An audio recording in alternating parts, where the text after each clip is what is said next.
And the voice of the people is the voice of God.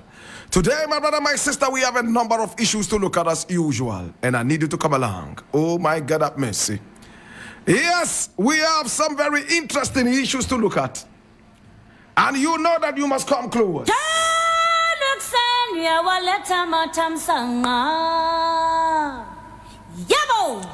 My brother, my sister, here we don't criticize, but if we must criticize, we'd only do that to build and not to destroy. That is why we say we are in the service of God and country. It is the Blackport, aka Kukushonamo, where we speak truth to power, the voice of the Patriot.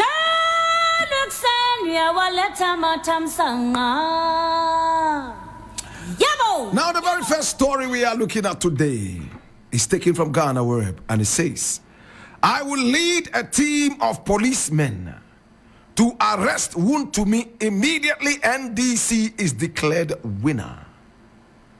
And this is Mustafa Bande of the NDC speaking. And I read, Deputy General Secretary for the Opposition National Democratic Congress, the NDC, Mustafa Bande, has issued a series of stern warnings to the Ashanti Regional Chairman of the NPP, Bernard Nchibosiakun, aka Chairman Wontumi.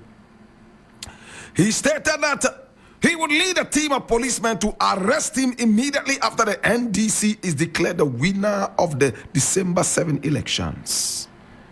When asked on what grounds he would do so, he pointed out that the Ashanti Regional Chairman of the NPP engages in illegal mining activities in the forest, which is against the laws of the country.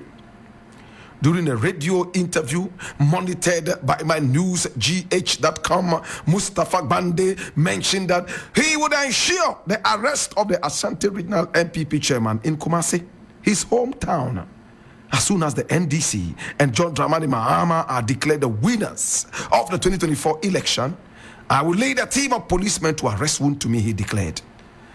He will be apprehended at his residence in Kumasi, he concluded. Yes.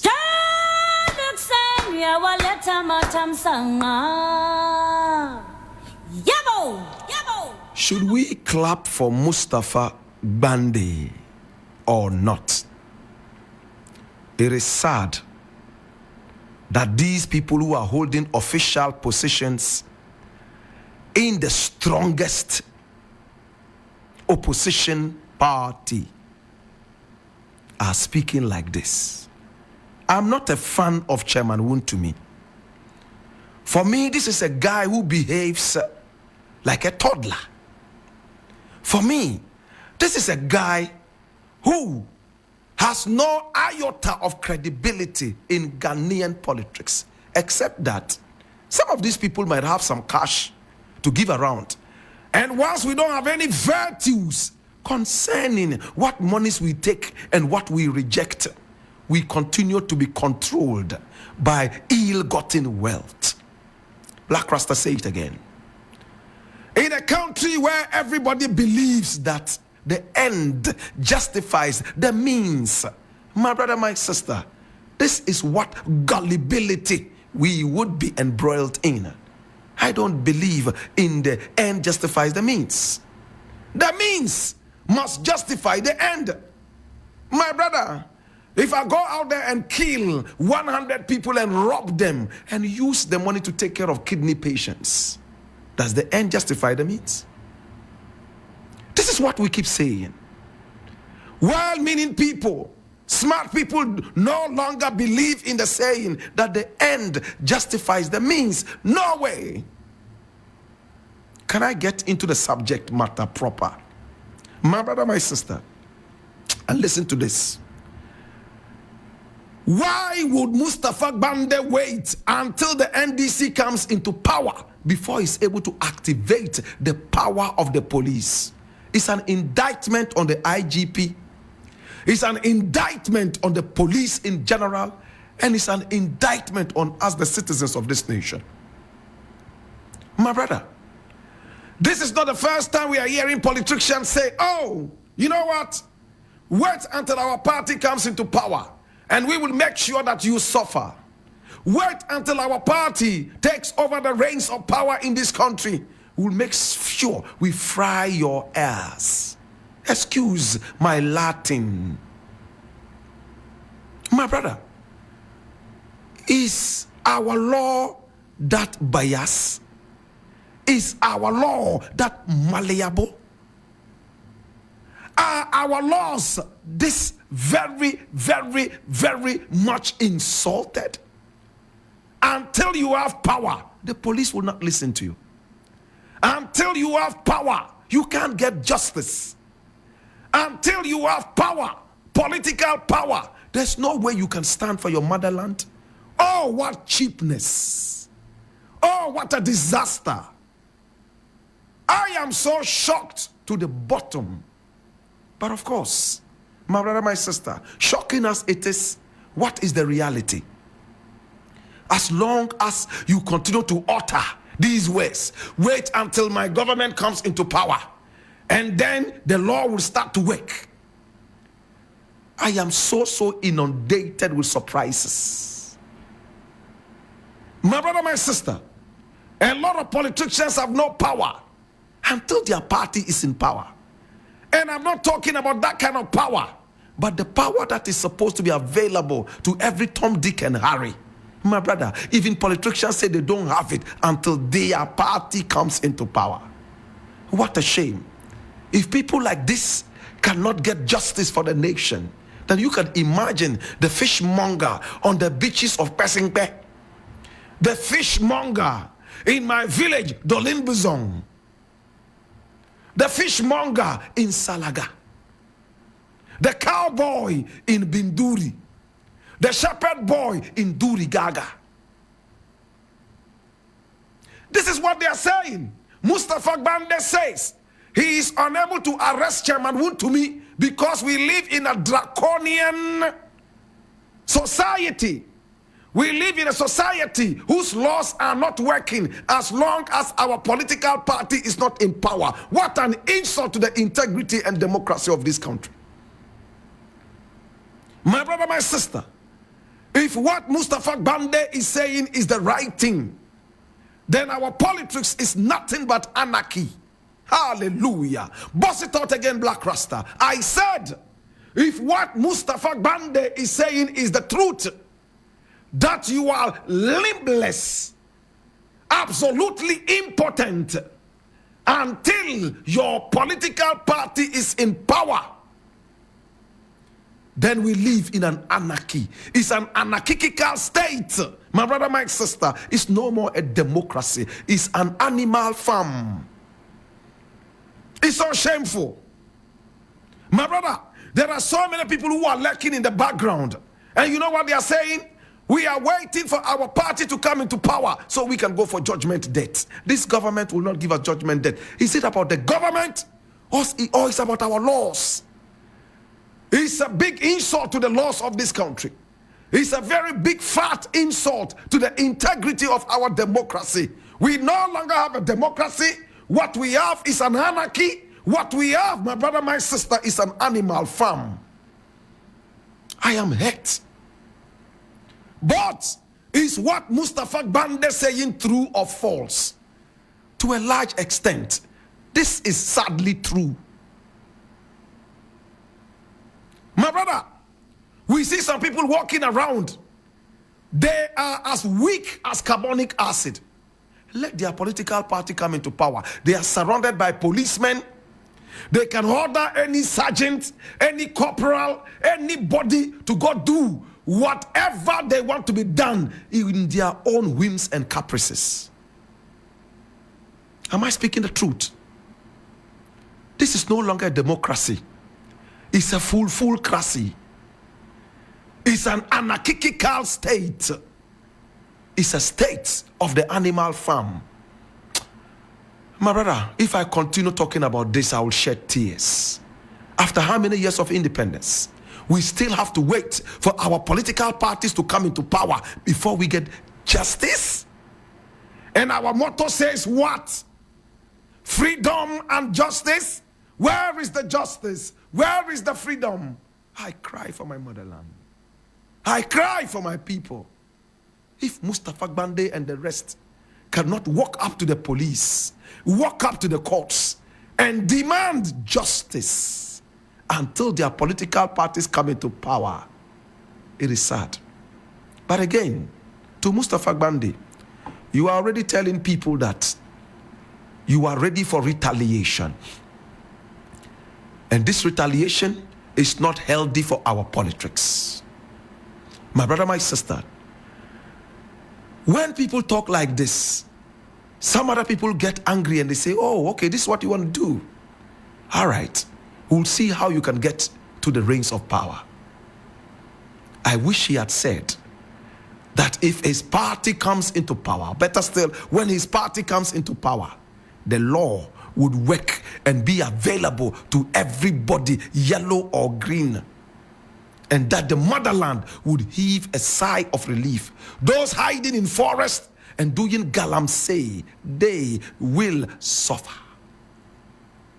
But I thought Mahama also said that he would legalize galamsey in one way or the other some time ago in his campaign. Did he say that? Maybe I am mistaken. My brother, my sister, let us avoid this populist, cheap propaganda. To God be the glory.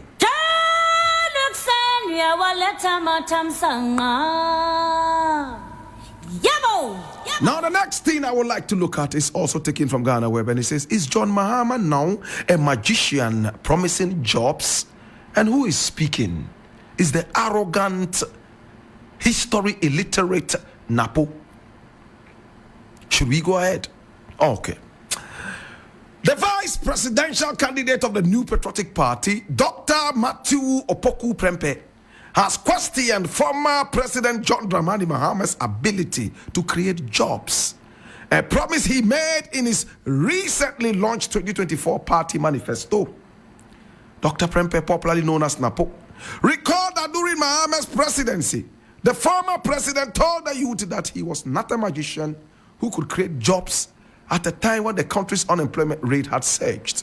He therefore questioned why John Mahama is now promising to create jobs if elected in the upcoming December 7 polls.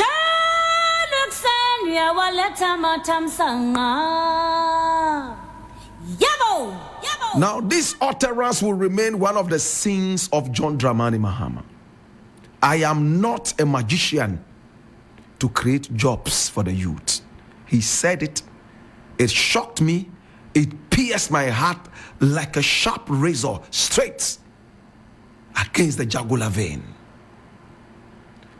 I am like the dead goat. In other words, I have the dead goat syndrome. When you wave a knife left, right, and center in front of me, I don't see it, let alone feel it. Another sin of John Dramani Mahama whilst in power. They say power corrupts. Absolutely. Absolute power, yes, corrupts absolutely. My brother, when Mahama said these things, some of us were so shocked. The soft-spoken, humble Mahama said some of these things. That was why we sent him where he belonged, opposition. Mahama went into opposition. My brother, my sister. But we have heard the party in power tell us time and again that it is not the duty of the government to create jobs. It is not the duty of the central government to create jobs for the youth and the citizenry. Let me put away that and get into the proper content. Mahama said this. Yes, I heard him. You heard him. We all heard him. I'm not a magician to create jobs for the youth. We rewarded him with opposition, sent him back, wallowing in the cauldron of absolute despondency. My brother, my sister. And we brought you on because we believe that you were magicians to create the jobs for us. Now we realize that you are quack magicians. You are quacks. You know who a quack is? These are ducks that cannot quack. Better still, they are humans who have become ducks and they are quacking. They are quacks. we voted the NPP into power and decided to send John Dramani Mahama packing bag and baggage back into opposition. We were told that he went into a deep depression, but he consoled himself with one thing. He said, oh my God, Ghana will one day remember all the work that I put in place to be able to bring us here. At the time Mahama left, we were told that we didn't owe that much. And again, our budget deficit was financed internally. But these people, we believed that they were the kings of the economy. They brought Wale Adam Smith and deceived us that this was the Adam Smith we needed. Little did we know that he was a blacksmith and not Adam Smith. Baomia. Today, he has the well-deserving tag of liar stamped on his forehead like the mark of Cain. Hallelujah. Read the Bible. My brother, my sister, Mahama said he was not a magician. The arrogance was stepping in. When you get power, this kind of arrogance swallows you. Hey, I remember Hannah Tete. There was a time he came up to me. How many people remember Hannah Tete? These days I don't hear of her. I've told this story over and over and I keep saying it.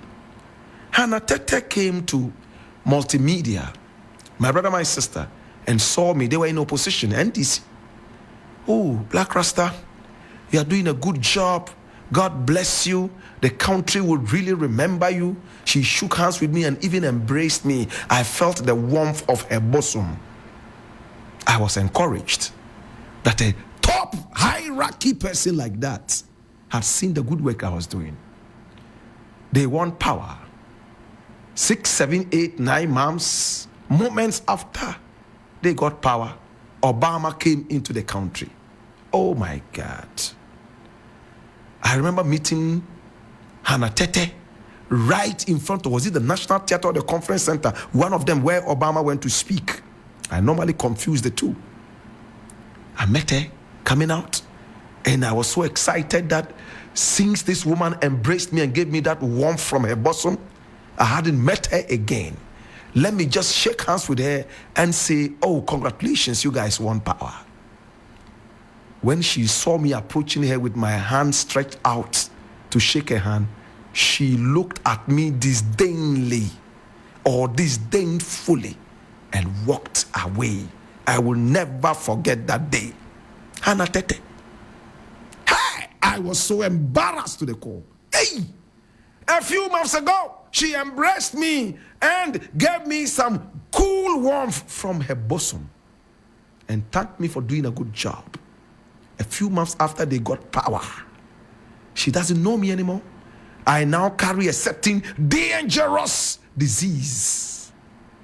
My brother, my sister, she wouldn't want to catch it. I was so shocked. Well, I walked away quietly. No wonder later in life, Rawlings himself considered her to be overly arrogant. Do you remember that? A few years back, Rawlings considered Hannah Tete as very arrogant. Do you remember that? And when Rawlings said it, I carried a huge stone, this time round, not from Israel, but from here, and took it to Rawlings and said, Rawlings, this is your stone. Please, let's learn to be humble.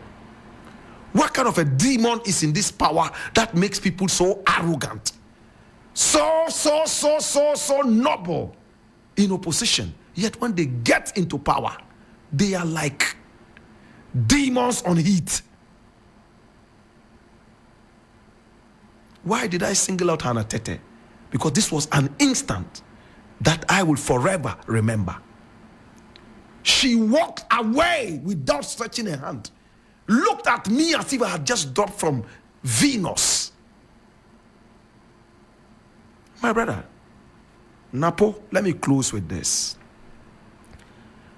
We sent Mahama into opposition because he told us he couldn't create jobs. He wasn't a magician. So we went to look for a magician. And the magician we found was you. Bawamia. Nana Akufo-Addo, and we put you into power to make magic, kanjori. But we realize that you guys are quacks. You talk. Bawumia only does well in opposition. In power, he is a joke. In opposition, he has all the ideas, all the blueprint. Yes, blueprint. But in power, he is as weak as carbonic acid. Have I made myself clear? So, the man who told us he was not a magician is better than the man who told us he was a magician yet couldn't make the magic. True or false?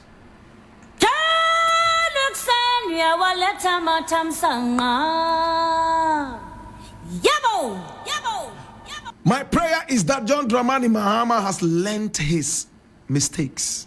He apologized to us and said he will be a better man. Something in my spirit tells me that yes, he will be. I'm a native of this nation, and we shall keep watching and listening. With all respect to Francis Doku, I leave it here.